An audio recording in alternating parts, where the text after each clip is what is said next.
Welcome to season 14 of the Parenting Aces podcast. I'm your host, Lisa Stone, and we are shooting on location at the brand new Intennse Arena in Atlanta, Georgia. And I am here with JY Aubone, who you guys have heard from multiple times on this podcast. But JY, you got a new role. Talk to us about what you're doing here. Yeah, what a different place, right? We were talking about how I used to be on the court and coaching, and now, I've played tennis once in the last 2 months. Oh, and gosh. So, I'm stepping on the court in a different way to actually just make sure the setup is good, where we're here at the Intennse League, where we're trying to create, we've started with a new professional tennis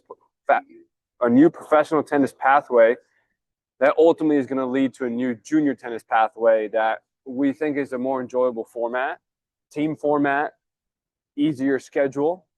Doesn't force you to choose between homeschooling or regular schooling, and then we can create a pathway to get you to college, and hopefully both the parents and players like it more. And we did a podcast about Intennse earlier this year. You guys hosted a junior event here in Atlanta, and we talked to two of the players and the parents that participated in that event. So we know a little bit about the junior piece of this. By the time this podcast episode airs, we will have completed opening weekend of the Intennse Pro Tour, and that's happening starting tomorrow. We are recording this on Friday. The first matches will be tomorrow and Sunday. Can you talk just a little bit about what's happening here today? Because as you guys can hear, there's a lot of noise in the background. There are matches being played. There's music going on. There are people milling around. So what is kind of the lead in to what's going to be happening as the main event tomorrow and Sunday? Yeah, so today we have the final rounds of qualifying. So, anybody that didn't sign up or get picked to be on one of our full-time teams. So we have 3 full-time teams, but 4 teams play every weekend. And that 4th team is made up of qualifiers that are playing on Thursday and Friday. So the top 3 men and top 3 women that qualify, those are going to be the 6 players that will this weekend take on Team Atlanta. So you can qualify and take on one of our full-time teams and play in a professional match in this cool arena. That's awesome. And just coincidentally, one of the players who is playing in qualifying today was in the junior event back in the fall and on our podcast back then, Sadia. So I just got to see her play a couple of her matches. Can you talk a little bit about what this format is and what the team aspect is for this? Yeah, so in the format that we have right now for qualifying, it's just 10-minute singles matches. Mm-hmm. And you just play within our rules, which are 1 serve, 14 seconds in between each point, true server's pace. So if the returner isn't ready, the server can serve and take your points. If you win 1 point, it counts as 1 point. If you hit a winner, it counts as 2 points. Whoever wins the most amount of points at the end of those 10 minutes wins. And then if whoever wins the most matches at the end of the qualifying, to keep it simple, they're the ones that qualify. So, and they play in a round-robin format. And then that leads into the team event. So that's where we have, the 3 men, 3 women all playing on 1 court. We're going to have men's singles for 30 minutes, women's singles for 30 minutes, and then all 3 doubles formats for 30 minutes. So men's doubles, 10 minutes, women's doubles, 10 minutes, mixed doubles, 10 minutes. Not all in that particular order. Mixed doubles does always finish last. But the way we're able to actually make this a true team environment is with substitutions. So in our team environment, anybody can be subbed in or out. So if we have a woman player that gets hurt or she gets tired and wants to take a break, she can take a seat. We're playing on a clock, and so the clock keeps ticking, but a player can sub in. So really, you can actually play as a team. If somebody isn't doing well, somebody can step in. And so it's just a much more enjoyable environment that we're trying to create that, in the structure that we have, that a lot of people love to be able to have as much control as possible. That's why they play tennis. They want to try to control the outcome. But it's so individualistic, especially in juniors, it's just brutal. Right. And so this is a way where, look, when you play the points one-on-one, it's all on you. But then at the same time, you have the support of your team because the teammates are right there on the side of the court. They're on the bench, and they're there supporting you, and they want you to win. And so where players are used to going to tournaments and they don't really have anybody cheering for them except maybe 1 or 2 friends and their parents, now you have a whole team and then all their friends and all their parents and their whole fan base. And so a much more enjoyable environment. Yeah, I love it. And I was watching some of these 10-minute bolts that are happening today for qualifying.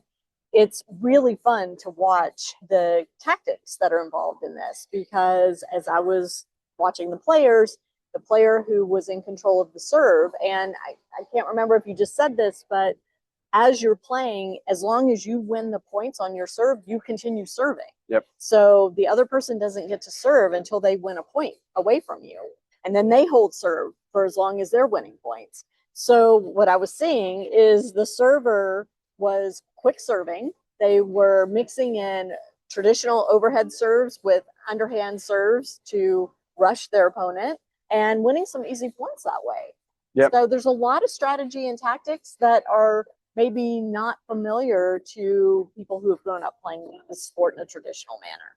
Yeah, it's a very different format, and especially with one serve. I don't think I mentioned that before, but it's only one serve. If you don't have a very reliable serve that you can make all the time, well, you have to consider, do I just put in a sitting duck, or do I just hit a low underhand serve and just, keep the ball at least low and stay somewhere neutral? Yeah. And so there's a different strategy within that. You're also playing against the clock. So, trying to control that, a lot of these players feel rushed at first because it's a much shorter clock, and they're literally on a clock. We have screens here. The clock's moving down. We have a referee managing it. We have electronic line calling as well, ball kids to make sure that they can play fast. So there's a completely different strategy than the plus twos. So you have to weigh in, okay, do I want to play aggressive? Because, I can maybe get a big lead, or if I'm down a lot, I can close that gap. But at the same time, if you play reckless, you just lose a lot. Or if you come to the net and you hit a terrible shot, they're going to hit a winner past you. And so it's a completely different strategy. Right. So. Right. And it's very interesting because we were talking about the fact that these bowls are only 10 minutes, but the players come off the court at the end of that 10 minutes pretty tired. I mean, it is fast paced. There's no downtime between points, especially for the receiver, because you've got to be ready when the server steps up to the line. And so for those who think, 10 minutes, I can do this for 10 minutes. It's not so easy. Yeah, it's a different type of fitness because it's like a 10-minute sprint. So, we had somebody this morning already. They play a 10-minute match, over 40 points. That's almost a full set, depending on the length of that set, right? Yeah. And then in our team matches, the full 30 minutes, in 30 minutes, we can get more than an entire set's worth in that 30 minutes. Sure. So it is a different type of fitness. They don't stop. There's no towel breaks. There's no changeovers. You're just playing all the way through. And so for a lot of these players also trying to manage their nerves, because the nerves will tire them out. And if they play too rush and they can't control themselves, they get really tired very fast. And it's not like you can play yourself into the match. It's over before you know it. So you really have to come out ready to attack. And no warm-up. So only a 90-second warm-up. So, but in the team formats, there's no warm-up at all. You literally go straight in and play. So, because what we're trying to do here is we're trying to create something where we don't have these matches that last 3-4 hours long where, let's just take, we won't go too far into Wimbledon and that, or for the French Open, that 6-hour match that they played. But, it becomes a certain amount of time where things just take too long. Yeah. And for everyone involved, they're kind of like, let's get this over with. So, we're trying to figure out how can we remove as much of the dead time, get as much of the fun stuff, the playing, but also not go too far. And so no warm-up. Let's just go right into it. So if you didn't warm up properly, it's going to be a tough start for you. I love it. We are actually physically located on a movie lot, which I did not know until I drove up this morning that this was positioned in the midst of a movie lot. Those who are familiar with the film industry may know Atlanta is a big capital for filmmaking these days. There are tax credits offered and all of that. And so what a cool space. I mean, it's kind of warehousey feeling, but we've got the lights, we've got the neon, we've got all the backdrops around. How much of this was designed with the player experience versus the fan experience in mind? I would say it's all part of it. So we know two of the most important things are that we have to take care of the players, because without the players, we don't have a league for people to watch. But at the same time, if we don't create a fun fan experience, and we don't have fans to come watch, can't support the players, right? So trying to find that balance, which is how can we create a great environment for the players and for the fans? And so the stands are literally just straight up as opposed to like out. So the fans can feel really close to the court and we build straight up. So they feel like they can really look on top, or if you're sitting ground level, you're right next to the court. But at the same time, there's enough space for the players. They have their team on the side. And so they actually have bikes on the court. They can warm up on the court next to it. And, we have a huge, one of the, I don't know, waiting areas, in the dressing rooms for all these movie characters that we all see. We have a building right behind us. And so they have a huge waiting area as well with another warm-up area, food, everything we have for the players. And it's just very convenient, too, because everything's in one location. So, we definitely tried to keep both in mind, the lighting, everything, it's how can we help the players make sure they have good lighting, good viewing in this movie stage, but at the same time create a set for the fans that think they're a part of this incredibly new experience. And I think one thing interesting to note is you guys have partnered with Emory Sports Medicine. And again, my audience is familiar with Dr. Neeraj Jayanthi, and who heads up that program. Those guys are out here providing medical care, treatment. I'm assuming on court if there's medical treatment needed, but certainly off to the side. I think the idea that you guys are really looking at the full experience from the player side and the fan side is so unique, because we've heard a lot of complaints on the pro tennis tours, the women's tour and the men's tour, about the treatment of the players, about payment, about benefits and the scheduling, and how difficult it is to be a professional player while also trying to have a family and maintain that lifestyle. So this is kind of trying to pull the best of all the different types of sporting environments and bring them all together under the guise of tennis. Yep. Are you getting pushback on the scoring, on the formatting at all from the players, or what kind of feedback are you getting? I wouldn't say pushback, but yeah, we get feedback on everything. What we try to do is we look at every flaw, every complaint we've ever seen, and we just looked at it and said, can we solve it? And let's try it. One of our favorite slides in our presentations out to fans, coaches, and investors are, we play outside the box. So we're going to look at every wacky idea. So there were a few rules that we had in our preseason matches, that we took out. But we were testing, we're trying. Yeah. We really, everything that we think should be changed, we're going to try to change it. Now, we all know in theory, like some ideas sound great, and then you put it into practice and you're like, no, that didn't work. Well, we're willing to do it. And so, we've made a lot of changes for the fans. It's going to be a great one because they can walk around, they can scream, they can yell, they can talk, they can have their drinks, move around. We want to create a party atmosphere. So even if they don't want to party or have fun, they can just sit there, relax, and not feel like they have to be so quiet and into their own little world and not bother the players, And so, and then from the players' perspective, we've looked at, well, what are the flaws in the pro tours? Which is, there's no salaries, it's so expensive, they have to travel so much, there's no health benefits. So if they get hurt, but they can't take another job because they need a rehab, what's going to happen? Well, if you look at other leagues, they've solved those issues in other pro sports, right? Salaries, coaching's paid for, off season, regular season, downtime, medical training. There's always somebody there. So Emory, we have somebody here from before the matches until just after. And so they can always help. If they need more help beyond what is provided here, they can go to the Emory Sports Centers and then, get things looked at more, because taking care of their bodies is so important. And so we look at everything as to what do the players need so that we can give them the best lifestyle and enjoy this the most. And if we don't have it now, that doesn't mean we're never going to do it. It's just a matter of when. Yeah. So that's the one thing we always try to tell players is like, no, you're totally right. We do need that. Just can't do it right now. Yeah. Sorry, but we're going to get there. And then, a lot of this we'll see in the first weekend as well, which is, okay, we have these ideas for all the fans and everything. What do we need to adjust? What do they need? What's the feedback? Our biggest thing is we're not afraid of the feedback. We're not afraid of the criticism. What we're more afraid of is failing and not creating a better life for juniors and pro players in the future. That's our biggest thing. It's not if, we make mistakes. We don't care about mistakes in the sense that, oh, we got something wrong, like don't bother us. We have egos. Our biggest mistake is we're failing players and fans.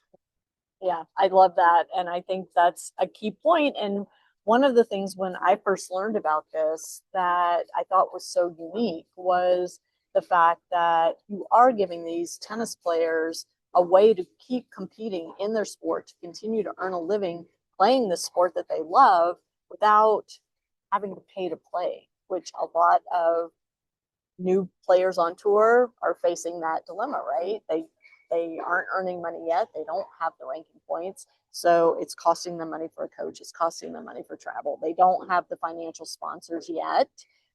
They're hoping to get there, but some of them never get there. And how long can you continue to pay to play and, support your own lifestyle, support having a family? It's a rough call out there for a lot of these players. Yeah, and it's not just paying to play, but at the same time, how expensive it is to pay to play. It's just, I mean, even juniors have to travel 18. If you're a really good junior, you're still traveling 18 to 25 weeks a year. Right. That's insane for kids to be forced to do that. And on the pro side, they're traveling 30 to 40 weeks a year. And they're always, like, when they leave, even juniors too, like, it's sometimes, on the junior side, you can be gone 2 weeks in a row. That's a lot for a young kid. And the pro side, you can be gone, 3 to 6.5 weeks in a row. So there's American players right now, and they're in Europe for over 2 months. Right. And they're paying for everything themselves outside of like the hotels when they're the main draw, right? But for their coaches, everything, their flights, they're paying for everything. And it's just ridiculous. And what we looked at is, why does tennis have to be that way? And we looked at other sports and we said, if they're able to do it, what can we learn and implement with us? And then we combine that with, okay, there's maybe 100 tennis players. Let's face it. They say the number is like 180 and working it down, but they're not traveling with a coach. They're not traveling with their family. They're not living very well. They're still looking to cut costs at 120 in the world. That's right. That's not right. And so we looked at other sports. Athlete number 300, 400 in their respective sport, for the most part, is not looking to cut back, right? So we looked at all the different revenue models and said, what can we bring into this sport? And can we make it work so that we can support more players, take care of these things, but also provide a better lifestyle? And we think we've got a pretty good revenue model to get to where we need to get to. And I mean, that's why I stopped coaching, because when I was coaching, I was affecting that one player in front of me, which was great. I mean, trying to change their future to a better life, a better way, good education on and off the court. Like, I love that. I want to help kids. I want to help players. But then when this league came around and the opportunity presented itself, I'm like, if this works, we're changing tennis for generations to come, for not just pros, but juniors as well. It's helping people on a scale that I could never imagine.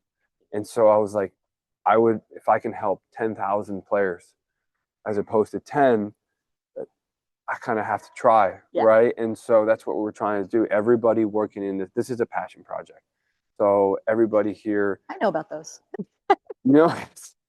and we have the people running the business and the league that they were either former players, former coaches, or they have their own kids that played. And so they got to see this firsthand. And all of us here have seen the things that can improve. And we want it for, the future generations to have a better life. Let's talk a little bit about the junior piece of this, because I think, especially for the Parenting Aces audience, that is probably the most intriguing part. Like I said, we heard from some players and parents from the fall event, but what is the conversation behind the scenes about when this will be rolled out on a bigger level in junior tennis? So we'd love to have this rolled out by next year. I don't know if that's going to happen. So we might, we're definitely having more junior events to test it and see it and get the word out. But it might have to be 2 years from now. Okay. But, Randy Jenks, he's probably a better person to speak on the junior pathway as far as when that's happening. So, but the thing that we're trying to do with all of this is, like, when you ask not just us, Parenting Aces and us junior tennis coaches, it's not just us that are really interested in the junior piece. Even the players, when I talk to them, because it's important for the players and the coaches to understand our vision long term. And when we get down to the junior piece, they all reach back to their past and they can feel those emotions of having to travel and missing birthdays and having to make choices. And when they had to homeschool or be alone and they're playing a match and no one's watching them. Everyone can remember and reflect. And everybody gets most excited actually when we talk about the junior piece, even the pro players. I love that. When I finally bring up the juniors, that's the first like, oh yeah, that's awesome. They love that they can have a better life as a pro. When we hear what we're trying to do for juniors, that's when they can't wait. They're like, when's that coming out? And I'm like, well, we got to get you settled first. Got to get the pro part first, because without revenue there, we can't support the juniors. But when they hear that's what everybody wants. I think deep down, that's our biggest goal. Because let's face it, these pro players were juniors at once upon a time, and they have lived this life that you guys are living right now, of travel, of making hard choices. Do I go to school traditionally? Do I do virtual school? Do I homeschool?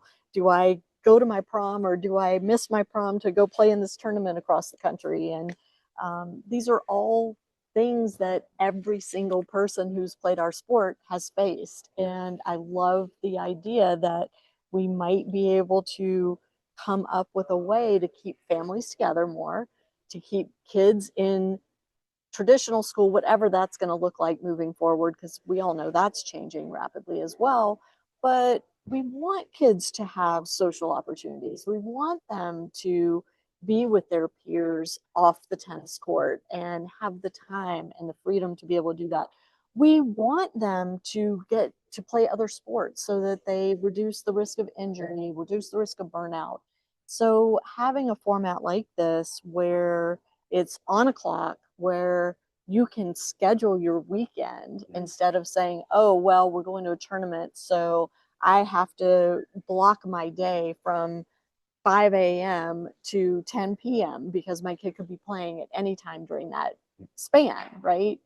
I just think anything we can do to make this more conducive to having strong families, to having strong social lives, strong academic lives for our kids is a bonus. Yeah. And you talked about the format, making it easier to schedule, but let's take a step further, right? I know a lot of players that couldn't go to Easter Bowl because their spring break didn't fall during Easter Bowl. And so they couldn't miss that much school because they go to regular school. Right. At the same time, the cost of going to Palm Springs and staying there for a full week is expensive. Yeah. Thousands. Yes. Yes. And that's not fair that we have to force families to choose, like between the cost of that or maybe even going into a little bit of debt because they happen to have a really great junior. Right. And there were families that didn't go because they had to make the choice. And I think we always reach back to this question. Is it necessary? Does it have to be that way? We don't think so. All our matches only weekends. Yeah. That's it. So, at most, maybe you miss a day. Maybe. Right. And so if we can keep kids in school longer, we have a better support system around them. We can keep them in tennis longer. They can have more friends. They can enjoy the sport more. And they can also have their friends from school. And they can have both worlds as opposed to then having to choose. And it feels like tennis all the time. So, the entire structure of the year, we're trying to change that. Well, and, speaking of friends, I think thinking back to when my son was competing in juniors, it was really rare for non-tennis friends to come watch him play. I mean, I can only think of one or two instances in the whole course of his junior tennis that non-tennis friends came out to see him. Whereas with this format, friends want to come. It's fun. It's exciting. It's quick. You know exactly what time you're playing. You can tell your friends, be here at this time. It'll be over by that time. You can yell and scream and cheer for me and have a great time out there. Who wouldn't want to do that? Yeah. And I think that's another bonus of this, that we hear complaints from parents all the time. We don't hear it as much from the kids, but the parents of where's the coaching? These are the years where our kids need coaching. They're developing. They need that instant feedback.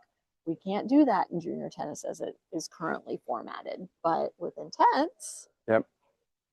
Yeah, we have coaching in the middle of the match. Coaches are on the court coaching the team. So there's just, when you just reach back and, the kids don't know because they don't know better, but like the parents, they've seen other leagues, they've seen other examples, they've talked to other parents that have kids in other sports. They're like, why? Why does tennis have to be this way? We have electronic line calling. Yeah. Huge. Like we've had a couple of juniors participate in the qualifying. Yep. They haven't had to make a call. Right. Now, maybe they disagree with the electronic line calling, but at least like parents don't feel the need to get involved with other parents or talk bad about other kids. It's just electronic line calling. That C word doesn't come up. No. Cheating. No. Doesn't come up. No, it's just simply an electronic mistake, maybe, if they want to say it. But then again, they don't have time to dwell on it. Right. The clock's ticking. Clock's ticking. Go play. I love it. I love it. What have I forgotten to ask you that we need to talk about? I just think we have matches 6 out of 8 weekends. If they can't make it here in Atlanta, we are going to be streaming live on Twitch. So just look up for our Intennse channel on Twitch, and then you can watch it there. You can get a feel for the environment there. And I just think just check us out. The hardest part for us, which we're going to try to work on that on the live streaming part and create a different experience. Even when I first heard about this, was like, okay, cool. But then I saw it in person for the first time. I'm like, oh, okay. I get it. I saw the team, and then I walked into this arena and I saw the different lighting and I saw the seats and I'm like, oh, this is different. But the one final piece which has been the coolest thing for me, I'm in the group chats with the players because I'm in charge of the players of the league and stuff. So I've set up all these group chats, right? Yeah. And just seeing how everybody's eating dinner together. They're talking to each other in the group chat. They have little inside jokes going on. They're sending little videos to each other. They've all got nicknames. They've got nicknames for each other. And they're doing this all together. And I went into a restaurant last night. I went to go pick up some food, and one team was just all together there eating. And they were waiting downstairs at the lobby. They're coordinating breakfast with each other. And I'm just like, what a fun environment. And if you play college tennis, this is what college tennis is. Yeah. Now we're doing it at the pro scale. And then we're going to do it at the junior scale. And just like, this is just so much more fun. Right. Than just going to sit at yourself with at a coffee shop, maybe with the one coach or one parent all year long, kind of run out of stuff to talk about. So, at least they have everybody just supporting each other. And I think even if the results aren't what they want, they've had fun doing it. Yeah. And they've had a support system. Yeah. And they've never felt like they're just alone in a hotel room or a restaurant. And so that's been the coolest thing for me in the short time that we've been here for a few days. Love it. I love it. Well, everybody needs to check out Intennse. You can follow them on Instagram. You can go on their Twitch channel and watch the live matches. JY is going to be here. I'm going to be here this weekend. I am super excited to see this in action. JY and I are actually hosting a panel on Saturday, and I know this is airing after the fact, but we're going to share that panel discussion with you guys as well. We're going to have the head women's coach from Georgia and from Georgia Tech talking tennis with us, talking about what's coming with college tennis with the house settlement, talking about how Intennse plays into all that, how they might use Intennse in their recruiting efforts in the future.